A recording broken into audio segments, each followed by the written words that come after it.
All right, guys, it's a beautiful, beautiful last day of September, and we're on our way to the old hotel dump.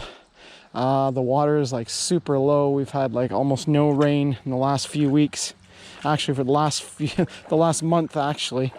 And yeah, this is, I mean, usually I wear my boots and get them flooded on the way to the site, but I don't even need to now. If I can walk in shallow areas of the creek, I don't even need to get my feet wet. But yeah, it's still warm enough that I can go without waders. So this is pretty awesome. We'll see you down at the dump. All right, guys, Neil's over in another spot here, and he just looks like he just located a liquor bottle. It's crazy how low the water is right now. Oh, he's starting a little spot on the bank of the creek here, and he's already gotten a oh, it's one of these oval. I don't think I've ever dug one that's in that color. It's cool green. Oh, look at that cool look at those cool bubbles there. I'm not sure if this is machine made or, oh no, it's not machine made, guys. Look at that. No Owens ring on the base. It's got the tin. It's still got the tin on the top, but this is definitely an applied, or, oh, it's a beautiful applied top. Look at that. Oh, that is sweet. Oh yeah, that is not tool tipped. That is an applied top. Yeah, I'm still not sure on the age of this hotel, but I know for sure that it was here in the fire insurance maps show it being here in 1898, so we know it's at least there. And also what I found is that the hotel, I found a newspaper thing from 1902 saying the new American hotel, because the 1898 fire insurance map shows it as being a 2-story building, but in 1902 it was, or in a subsequent photo, it was 3 stories. So they either rebuilt it or added a a third story to it.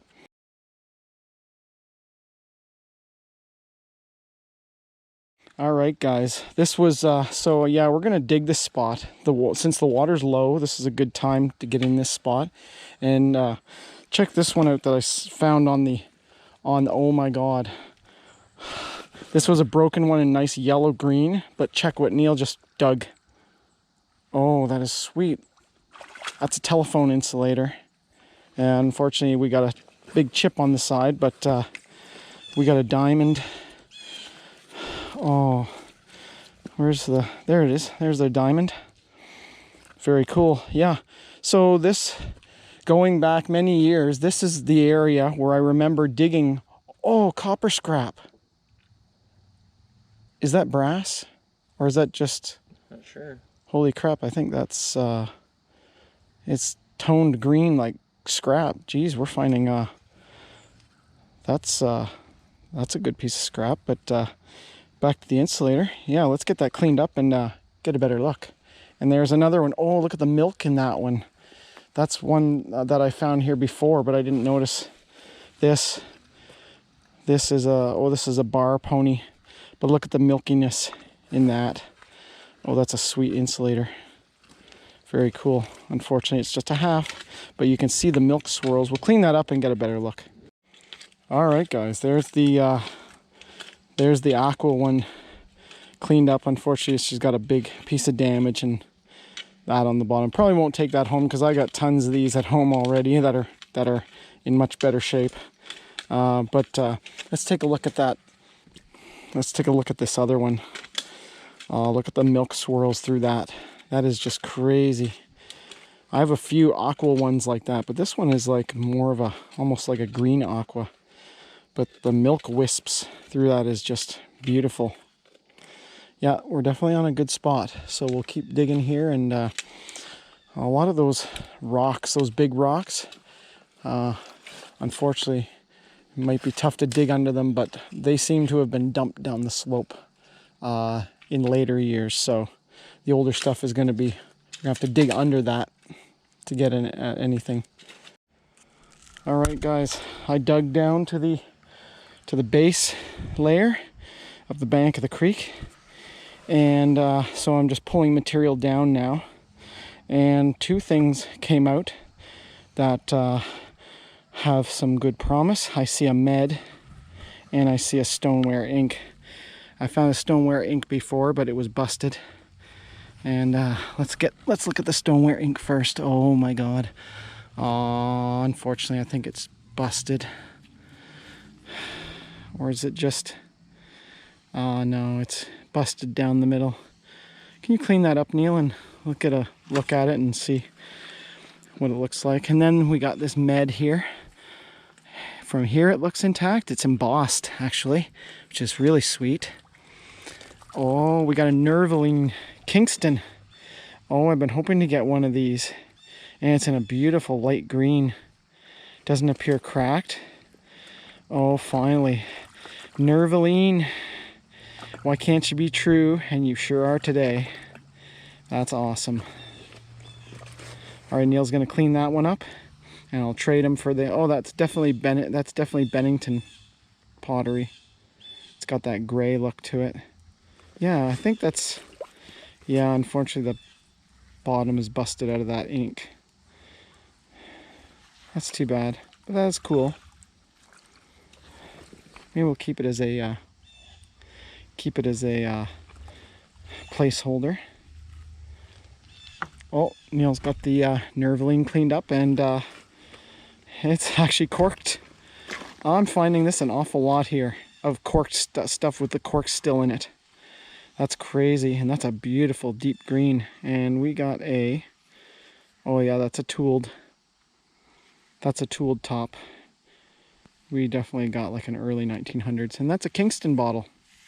See right there, Nervaline, prepared by Catarazone Company, Kingston, Ontario. Nice local bottle. Very cool. Well, that's a good sign.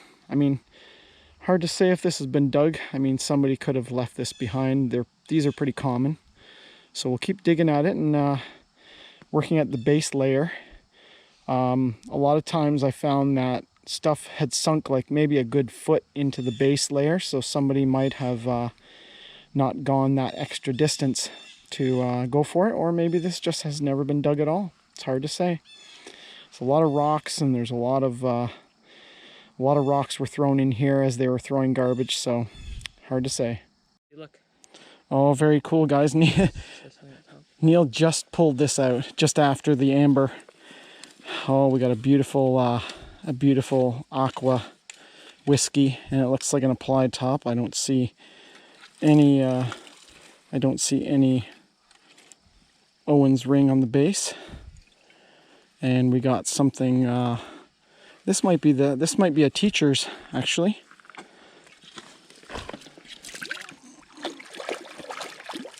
We'll give it a clean off and see what we got here. The cork is still in it. Oh, Neil just pulled out another one. It's just one after another here. Look at that. And we got ourselves we got a tin label on here. Oh shoot, we just wrecked it.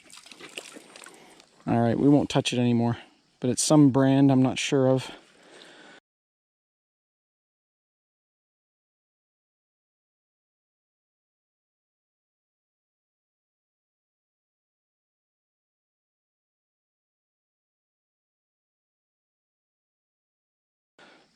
Very cool. Oh wow, guys, this is not an amber. This is not an amber whiskey. This thing is like literally black glass. This thing does not cast any light whatsoever. It is like dark, and it's not even that thick and heavy a bottle. But yeah. All right, Neil's going fast and furious there. All right, guys, here's the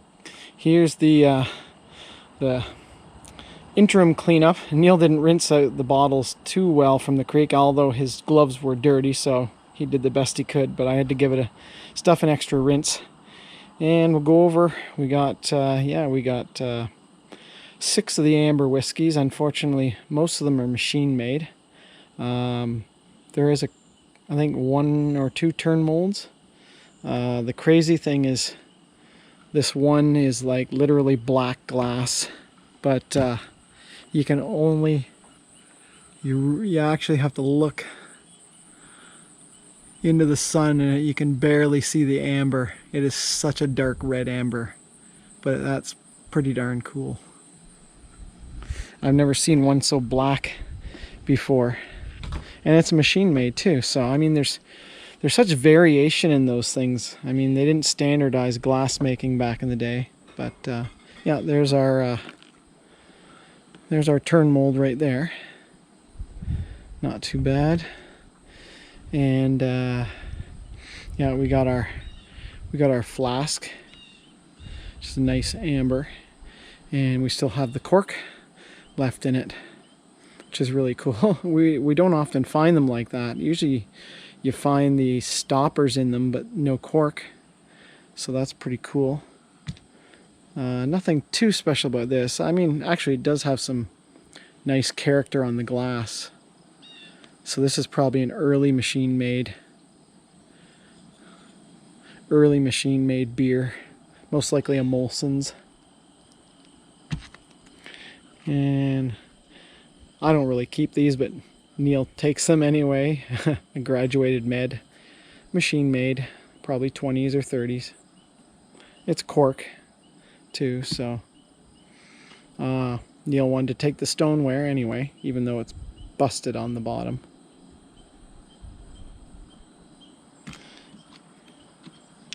And we ended up with 2 aqua stoppers. Pretty cool. They might actually go to this, possibly. Very nice. This little white milk glass, I think it's newer. You can see it's got the Anchor Hawking logo on it. So probably 40s or 50s. This one's really cool. It's actually machine made, surprisingly.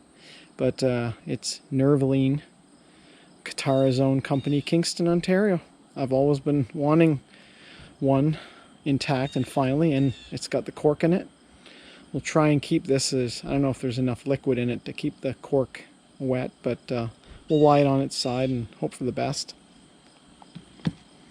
This one was really cool.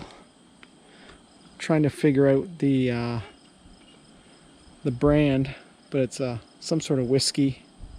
It's a turn mold, and yeah, it's just got a little bit of the tin. We'll have to carefully brush it off with the toothbrush and just see what brand it is. But it's a nice nice aqua whiskey. I think it's pretty sure it's whiskey. And then this one, it looks like it used to have a tin thing, but that's got a really nice applied top to it.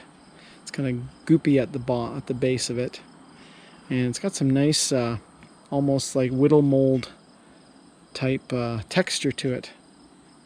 And it's got the cork in it. Actually, a bunch of these have the cork in it. That one has the cork in it. Yeah, so that's the haul for the day. And yeah, no embossed beers, unfortunately. They were all busted, and I think we were into an area where there had been some previous digging, and we managed to get some stuff at the very base of the creek where the water probably would have been too high previously for others to dig. So very cool stuff.